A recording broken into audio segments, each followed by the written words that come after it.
नेपाल में हेलीकॉप्टर गिरकर तबाह, चीनी बाशिंदों समेत तमाम अफराद हलाक। नेपाल के दारुल हुकूमत खटमंडू में हेलीकॉप्टर हादसे में तमाम अफराद हलाक हो गए। तफसीलात के मुताबिक नेपाल के दारुल हुकूमत खटमंडू के बाहर हेलीकॉप्टर जंगल में गिरकर तबाह हो गए। मकामी एहलकार का कहना है कि हेलीकॉप्टर में सवार तमाम 5 अफराद हलाक हो गए। चीनी सरकारी मीडिया के मुताबिक हेलीकॉप्टर में चीन के 4 बाशिंदे सवार थे।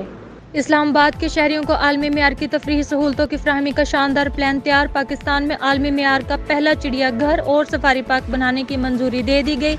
वफाकी वज़ीर दाखिला मोहसिन नकवी की ज़ेर सदारत CDA हेडक्वार्टर में इजलास हुआ। 200 एकड़ पर चिड़ियाघर और सफारी पार्क में 5000 जानवर और परिंदे रखे जाएंगे। अक्टूबर में चिड़ियाघर और सफारी पार्क का संग बुनियाद रखा जाएगा। वज़ीर दाखिला का कहना है कि चिड़ियाघर और सफारी पार्क से इस्लामाबाद की सियाहत में इजाफा होगा।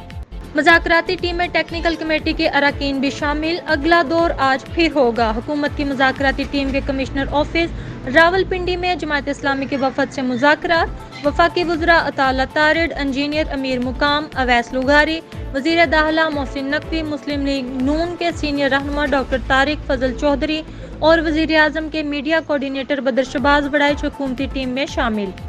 पाकिस्तान के Babar Azam ICC one day players ranking में पहले नंबर पर मौजूद हैं और भारत के शबनम गुल दूसरे नंबर पर हैं। भारतीय टीम के कप्तान रोहित शर्मा एक दर्जा बेहतरी के बाद तीसरे नंबर पर आ गए, जबकि विराट कोहली एक दर्जा तंजली के बाद चौथे नंबर पर चले गए। रैंकिंग में पाकिस्तान के फखर जमान एक दर्जा बेहतरी के बाद 12वें नंबर पर चले गए। नसरुल्लाह ने एक बयान में कहा कि इसराइली जंगी तैयारों से लुबनानी फिजाई हदूद में साउंड बैरियर तोड़कर खौफ फैलाना चाहता है। एक बात वाज़िया हो चुकी है कि नेतन्याहू गजा पट्टी में जंग बंदी नहीं करना चाहता। उन्होंने कहा कि शायद हम इसराइल को अकेले जवाब दें, शायद पूरे मज़ाहमती ग्रुप के साथ मिलकर इसराइल को जवाब देंगे। इसराइल पर हमारा रद्द अमल आएगा और भरपूर आएगा। हसन नसरुल्लाह का कहना था कि शुमाल में इसराइल की केमिकल और फूड फैक्ट्रियां आधे घंटे से भी कम वक्त में तबाह कर सकते हैं।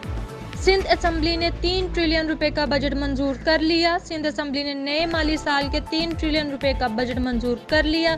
सूबे की कुल मुतवक्को आमदनी 3 ट्रिलियन रुपए है, जिसकी 62% वफाकी मुंतकली और सूबाई वसूलियाँ 22% होंगी।